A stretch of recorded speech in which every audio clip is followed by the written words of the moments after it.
दोस्तों नमस्कार। दोस्तों ये बात है दिसंबर 2013 की। उस समय न्यूयॉर्क में भारत की डिप्टी काउंसिल जनरल रही देवयानी खोब्रागडे को वीजा फ्रॉड के शक में गिरफ्तार किया गया था। उस समय यूएस में उनके साथ बुरा बर्ताव किया गया, उनकी स्ट्रिक्ट सर्च की गई थी। भारतीय अधिकारी के साथ की गई यह बदसलूकी उस समय के भारत के प्रधानमंत्री मनमोहन सिंह को नागवार गुजरी। भारतीय अधिकारी के अपमान के जवाब में हमारे देश के नेताओं ने न केवल अमेरिका से माफी मांगने को कहा, बल्कि इसका जवाब देते हुए भारत में यूएस एम्बेसी के बाहर लगे हुए सिक्योरिटी बैरिकेड्स को कैमरास के सामने हटा दिए गए और कोई भी गाड़ी अब यूएस एम्बेसी तक बिना किसी सुरक्षा के पहुंच सकती थी। भारत के गुस्से के बाद उस समय अमेरिका ने इस पूरे मामले में खेद भी जताया था। यह उन दिनों की बात है जब प्रधानमंत्री मनमोहन सिंह को कमजोर बताया जाता था, जब उनके कम बोलने की आदत को एक कमजोरी मानी जाती थी, मौन मोहन कहा जाता था। फिर 2014 में सरकार बदली।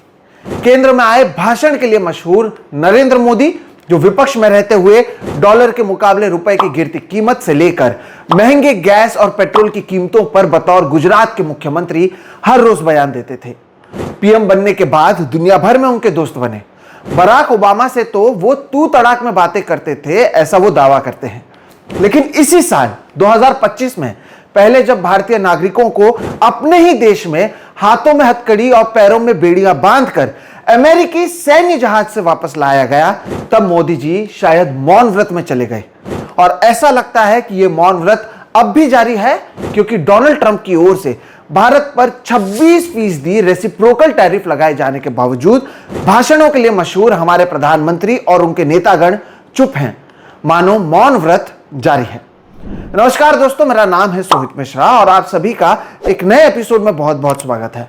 अगर आपने अब तक मेरे इस चैनल सोहित मिश्रा ऑफिशियल को सब्सक्राइब नहीं किया है तो जरूर कर लें।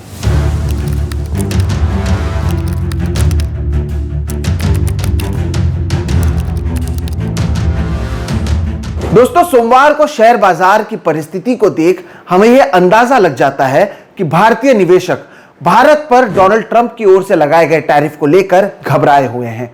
अपने सामने भविष्य की अनिश्चितता को लेकर निवेशक चिंतित हैं। लेकिन इसके बावजूद हमारी सरकार चुप है। ना ही उन्होंने अपने लोगों से संवाद साधा और ना ही अमेरिका से।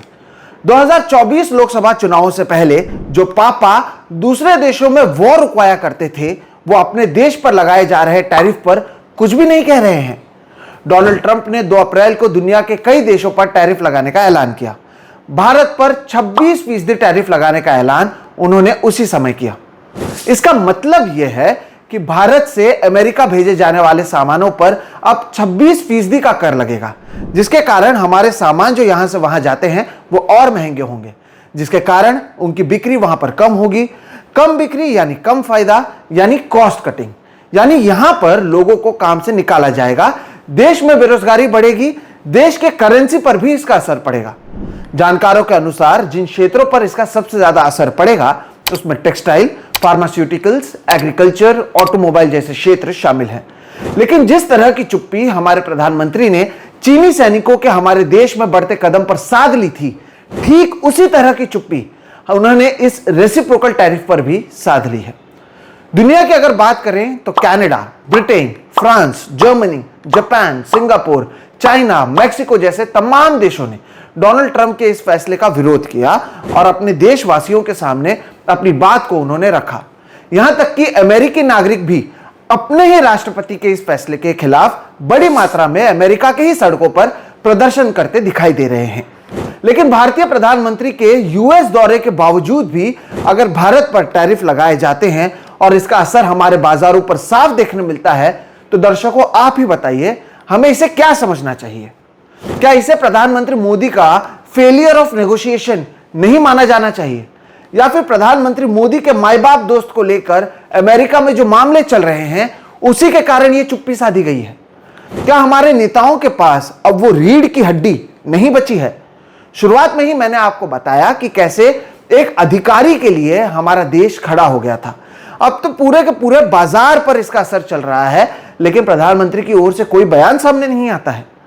भारतीय अखबारों में भी नेता बयान नहीं दे रहे हैं। अगर आप ध्यान से देखेंगे तो आप पाएंगे कि कुछ सूत्र हैं जो इस फैसले से भारत को कैसे फायदा हो सकता है यह बताने में जुट गए हैं। ये शायद वही सूत्र हैं जो डिमोनेटाइजेशन या फिर लॉकडाउन या फिर इलेक्टोरल बॉन्ड के फायदे गिना रहे थे, अब ये टैरिफ के भी फायदे गिनाने में जुट गए हैं। दर्शकों, डोनाल्ड ट्रंप के फैसले के बाद ना ही प्रधानमंत्री मोदी ने इस मुद्दे पर संसद में चर्चा की और ना ही विपक्ष के नेताओं को कॉन्फिडेंस में लेकर इस मुद्दे पर उन्हें जानकारी दी। सरकार तो केवल अब्दुल को टाइट करने के इरादे से वक्फ बिल पास करने में लगी हुई थी। आप दर्शकों को, उनके वोटर्स को खुश करने में और युवाओं को सांस्कृतिक कार्यक्रम में व्यस्त रखने में लगी हुई थी।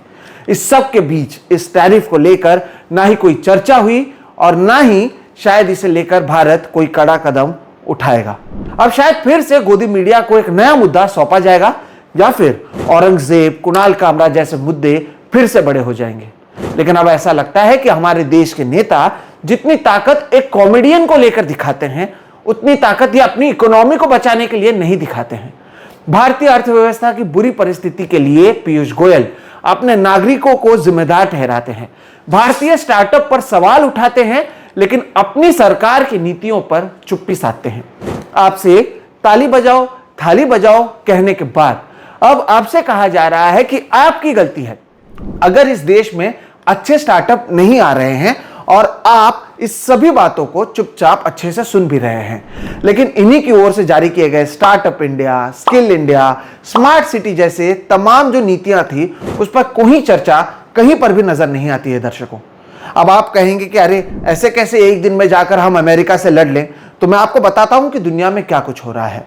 दुनिया की अगर बात करें तो दुनिया भर के नेता अपनी जनता पर जिम्मेदारी न ठहराते हुए वाकई ट्रंप टैरिफ के इस मुद्दे को गंभीरता से ले रही है। ट्रंप के टैरिफ के आदेश के एक दिन के बाद चीन ने सभी अमेरिकी उत्पादनों पर 34% टैरिफ लगाकर जवाबी कार्रवाई की है। 16 अमेरिकी संस्थानों पर उन्होंने रोक भी लगाई है। सिंगापुर के प्रधानमंत्री ने अपने ही जनता को भविष्य के लिए तैयार रहने को कहा है। उन्होंने कहा कि दुनिया भर में इस फैसले का भूकंपीय परिवर्तन देखने मिल सकता है। यूरोपीय आयोग के प्रमुख उर्सुला वॉन डेर लेयन ने कहा है कि डोनाल्ड ट्रंप के नए टैरिफ लगाने का फैसला विश्व अर्थव्यवस्था के लिए एक बड़ा झटका है। इस मामले में बातचीत से अगर हल नहीं निकलता है तो उन्होंने जवाबी कार्रवाई करने की भी बात कही है। ताइवान, जो अमेरिका को निर्यात के लिए 32% टैरिफ का सामना करने के लिए तैयार है, उन्होंने इस कदम को अत्यधिक अनुचित कहा है। जापान ने कहा है कि इसकी 24% लेवी बेहद अफसोसजनक थी और विश्व व्यापार संगठन और अमेरिकी जापान समझौते का उल्लंघन कर सकती है। जबकि थाईलैंड ने कहा है कि वह अपने 36% टैरिफ पर यूएस से बातचीत करेगा। वियतनाम के प्रधानमंत्री ने कहा है कि वह अमेरिकी टैरिफ से निपटने के लिए एक टास्क फोर्स की स्थापना कर रहे थे। क्या आप बताइए दर्शकों, आपने हमारे देश के पीएम से इनमें से कोई भी बात सुनी? कम से कम बतौर टैक्स पेयर आपको यह तो सोचना चाहिए कि साल 2022 से 2024 के बीच जब हमारे देश के प्रधानमंत्री की ओर से 38 विदेश यात्रा की गई, जिसके लिए 258 करोड़ रुपए खर्च किए गए, उससे भारत को वाकई क्या हासिल हुआ? यह यात्रा हमारे जैसे भारतीयों के भविष्य के लिए थी या फिर उनके किसी निजी दोस्त के लिए? यह वीडियो इसलिए जरूरी है दोस्तों क्योंकि हमारे देश में एक बहुत बड़ा तबका ऐसा है जिसे यह सरकार अपने अतीत में ले जाने का काम कर रही है और शायद उन्हें अपना भविष्य नजर नहीं आ रहा। दुनिया भर के देश अब खुलकर जिस विषय पर बोल रहे हैं उस विषय पर स्वघोषित विश्वगुरु और स्वघोषित सुपर पावर बन चुके भारत के स्वघोषित नॉन बायोलॉजिकल प्रधानमंत्री चुप हैं और यह चुप्पी शायद इस देश के भविष्य के लिए खतरनाक है। क्या अब मीडिया के लोग प्रधानमंत्री मोदी को मौन मोदी कहने की हिम्मत करेंगे? यह एक महत्वपूर्ण सवाल है दर्शकों। ये सोचिएगा आप कि जिसे दुनिया भर के नेता एक इमरजेंसी मानते हैं, इससे भविष्य में ट्रेड वॉर की बात करते हैं, उसे लेकर हमारे देश में कोई चर्चा नहीं। इसलिए मौन कौन था, मौन मोहन या मौन मोदी? इसका फैसला आप कीजिए। फिलहाल इस वीडियो में इतना ही दर्शकों। हमारी कोशिश थी इस वीडियो में आपको क्रिटिकली बताने की कि हमारे देश की परिस्थिति वाकई दुनिया भर में कैसी है। अगर वीडियो आपको पसंद आता है तो इसे लाइक करें, दूसरों के साथ साझा करें। साथ ही साथ अगर अब तक आपने मेरे इस चैनल सोहित मिश्रा ऑफिशियल को सब्सक्राइब नहीं किया है तो वो भी कर लें। हम इस तरह के वीडियोस लगातार करते आए हैं और आगे भी करते रहेंगे। फिलहाल इतना ही। आप मुझे दीजिए इजाजत। नमस्कार।